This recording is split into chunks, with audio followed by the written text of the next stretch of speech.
Impose किया। सबसे पहले पढ़ते हैं जिजिया टैक्स क्या होता है। ये 4 मार्क्स में भी आपका टेस्ट होता है जिजिया टैक्स है ये। तो जिजिया टैक्स क्या होता है? जिजिया टैक्स ऐसा टैक्स है जो नॉन मुस्लिम्स में एप्लीकेबल होता है। नॉन मुस्लिम्स क्यों पे करेंगे? सिक्योरिटी टैक्स होता है। फॉर एग्जाम्पल अगर मुगल एम्पायर ऐसा ही है, मुगल का एक एरिया ऐसा ही है, अब उस एरिया के अंदर कोई भी नॉन मुस्लिम रह रहा है, उसको ये टैक्स भरना पड़ेगा। क्यों टैक्स भरना पड़ेगा? क्योंकि मुगल उसको सिक्योरिटी प्रोवाइड कर दे। तो ये जिजिया टैक्स क्या होता है? सिक्योरिटी टैक्स होता है। अब नॉन मुस्लिम्स ने इसको ऑब्जेक्ट किया।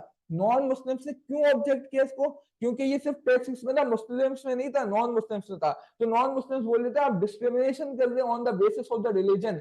तो सबसे पहले ये अकबर ने पोस्ट किया। अकबर को इतना ज्यादा वो प्रोटेस्ट फेस करना पड़ा नॉन मुस्लिम की तरफ से, तो अकबर ने बाद में इसको क्या कर दिया? एबॉलिश कर दिया। सही है, अकबर ने इसको खत्म कर दिया जिजिया टैक्स को। लेकिन जब औरंगजेब पावर में आया तो 1679 में उसने वापस जिजिया टैक्स को री इम्पोज किया। सही है, तो ये जिजिया टैक्स एक तरीके से क्या था? नॉन मुस्लिम्स को गुस्सा दिला दिया।